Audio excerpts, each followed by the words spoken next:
So we read today from the 139th Psalm, the first 6 verses.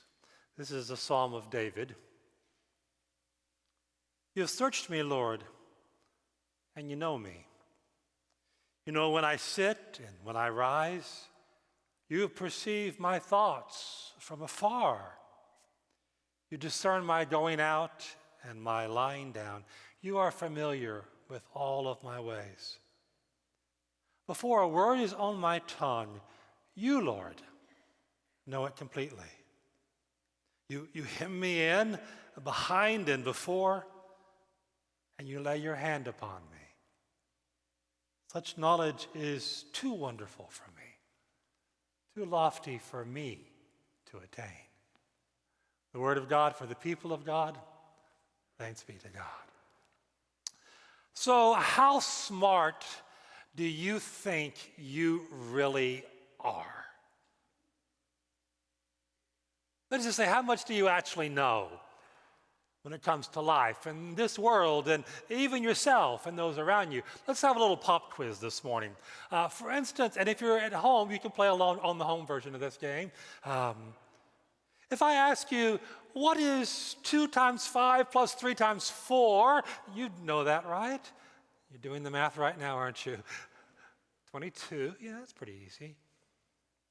What if I ask you, what is the square root of 625 minus the square root of 576? Would you know right away? It's simply 1. This isn't fair, I know, but you were probably told that there wasn't going to be any math this morning when you came to church. So let's change subjects. Which is lighter, hydrogen or helium? Yeah, it turns out helium is actually 4 times heavier than hydrogen. So which weighs more, a pound of feathers or a pound of bricks? Oh, that's a trick question, isn't it? It's a pound both ways. Let's try something else.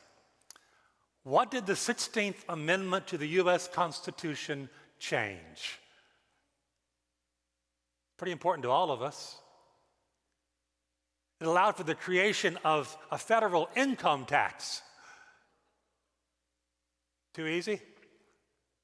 Okay.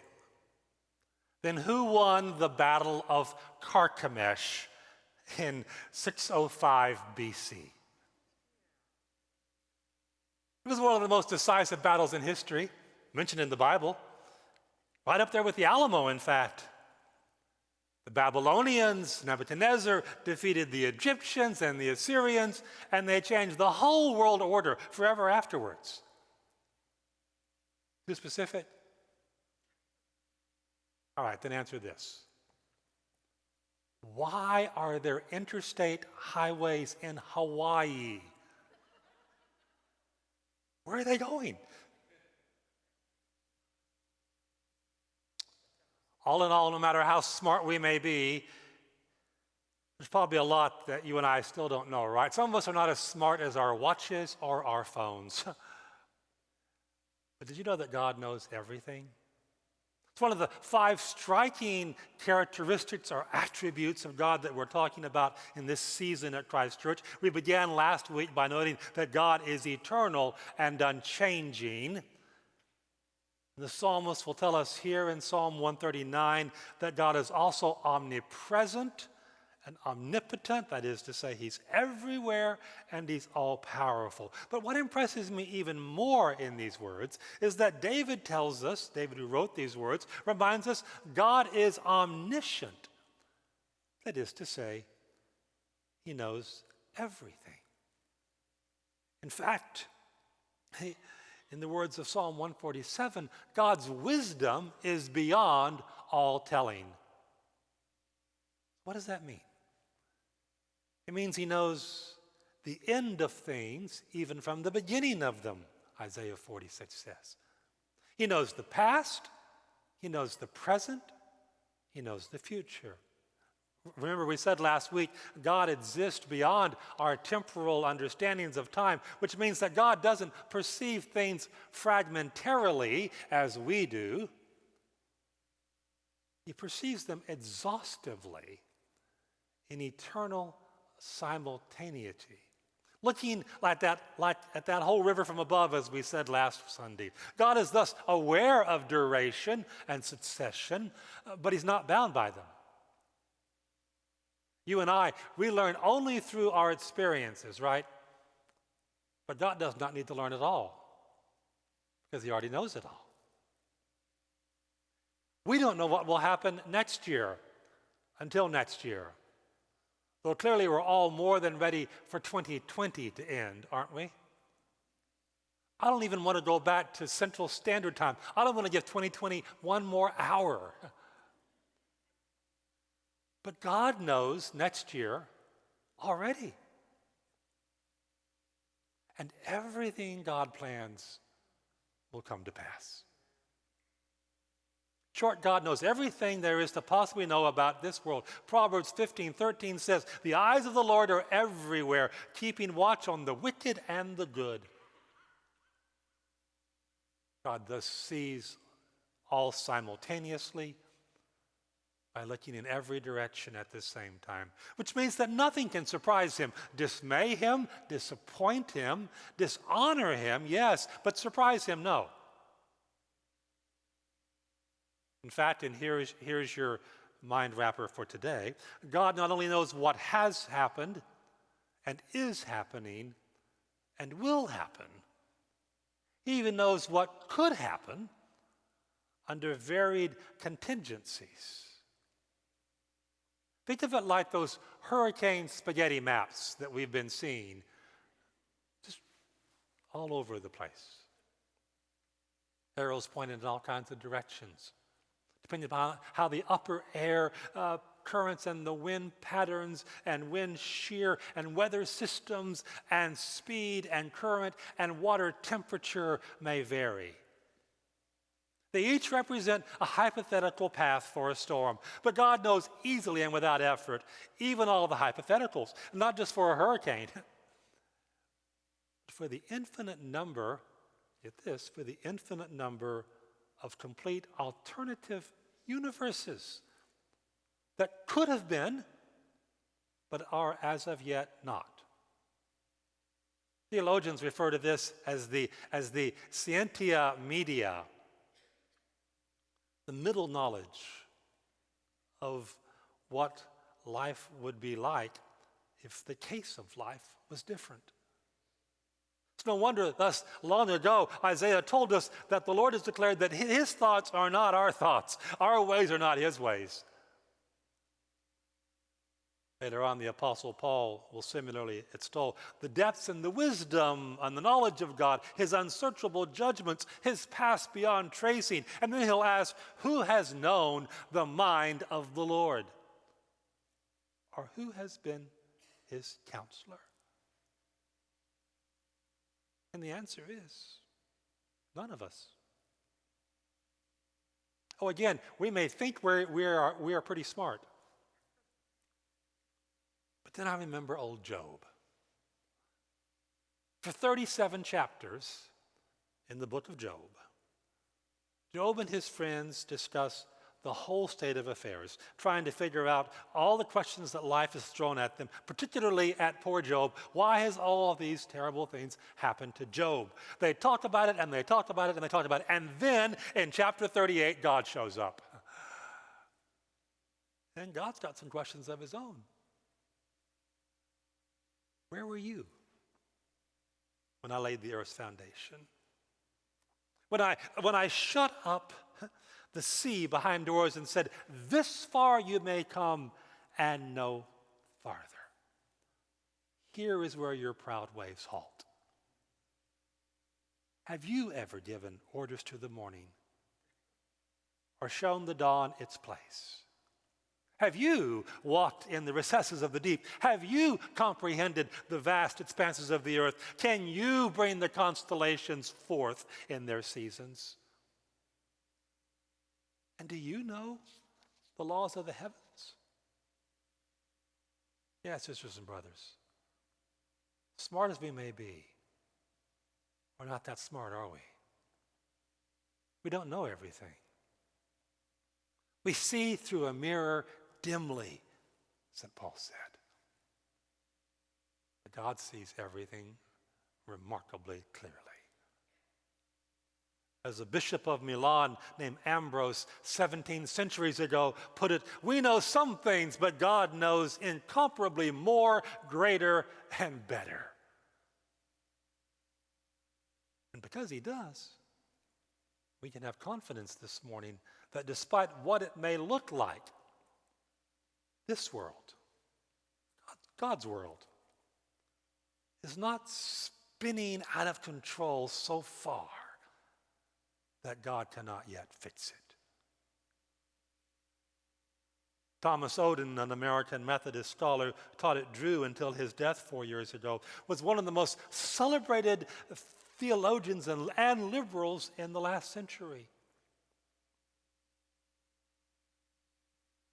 Like our friend Mark, he grew up in Oklahoma, rural Oklahoma. Then he discovered Marx and Nietzsche and Freud, became a pacifist, earned his PhD at Yale under Richard Niebuhr, had conversations with some of the most formidable minds of his era, Bultmann, Pannenberg, Karl Barth. Then he got his first taste of ancient Christianity, challenged to do so by a Jewish friend and scholar, Will Herberg, who was his mentor. And slowly, Thomas Oden stopped making left turns and turned back instead to the great minds of the early church. He made a 180-degree turn, in fact, from theological liberalism to classic Christianity. As in exploring what new things God was up to in the world, he began to realize that it was what God had been up to from the very beginning. And so in a century in which intellectuals abandoned the traditional Christian consensus in droves, the intellectual courage to embrace it. At the age of almost 80 or so, Thomas Oden wrote a massive 3-volume systematic theology. Listen to what he said about God's knowledge and understanding. The wisdom of God is God's incomparable ability to order all things in the light of good, to adjust causes to effects, and means to ends, so that the divine purposes are ensured and never finally thwarted. That's what God's knowledge really means. It's the guarantee that even if we don't understand it at all, the one who designed us does. And it's in his hands.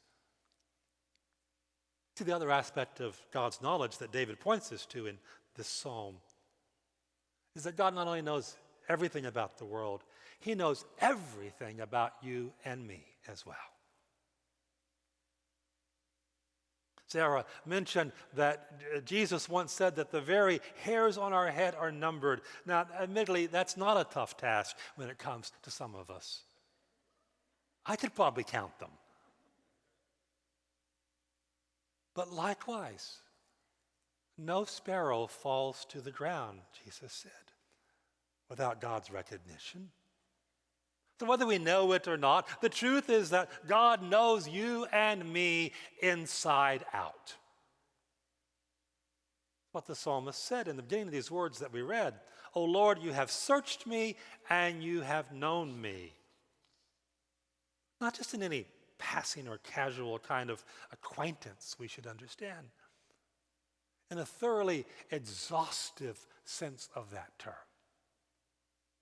In case you're keeping track of such things, the Hebrew here in Psalm 139:1 uses a form of the verb yada, which has a whole host of meanings, including knowing how to do something, having a particular skill perhaps, knowing someone figuratively or literally or euphemistically or inferentially or even physically.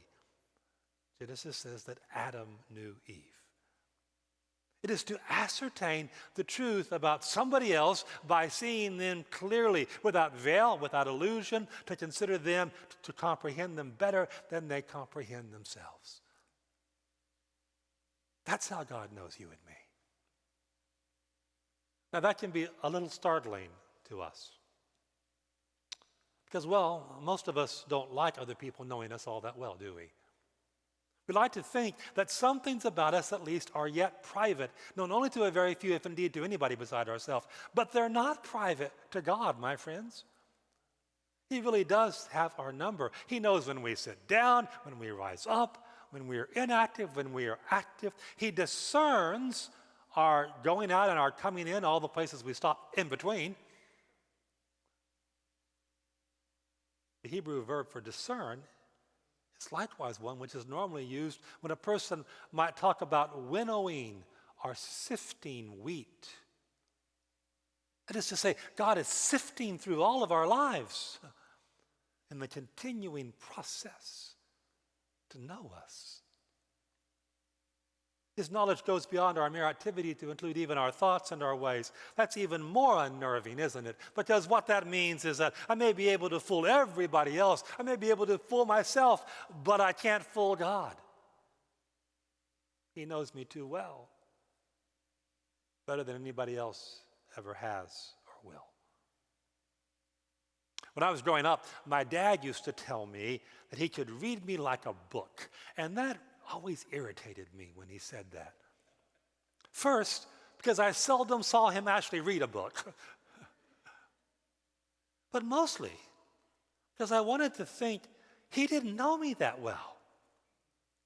I was far too sophisticated and complex of an individual to be so obviously transparent, even to my parents. But of course, I actually wasn't. He did know me pretty well. And after we had our own kids, I came to understand a little bit better why he did. But God knows us even better than that. Which is why the psalmist goes on to say that God also has us cornered, if you will. You hem me in, so verse 5, behind and before, achwar, wachadim, backwards and forwards. And all that is simply because God created us. He fashioned our inmost being, the psalmist says. He knit us together in our mother's wombs, fearfully and wonderfully made. Verse 13 reads. The Masoretic text, the Hebrew text of this verb, is even a bit starker in its rendering. It says simply, I am awesomely wonderful. And you know, my friends, you really are. We all are. Sometimes we just don't know it. We are somebody simply because God made us. And as the great American singer and actress Ethel Waters once so whimsically expressed it, God don't make no junk. You're fearfully and wonderfully made. It is by design. The image of God is within every one of us, even if it has been distorted and obscured by sin. You just have to find a way to let it out as we let God in. I think in this respect of a man named Gary Adams who thought he didn't have much need for God. He'd gone to Sunday school as a child, so he knew the basics about the Christian faith. But when he reached his adult years, Gary saw very little use for God. God was simply irrelevant to his life.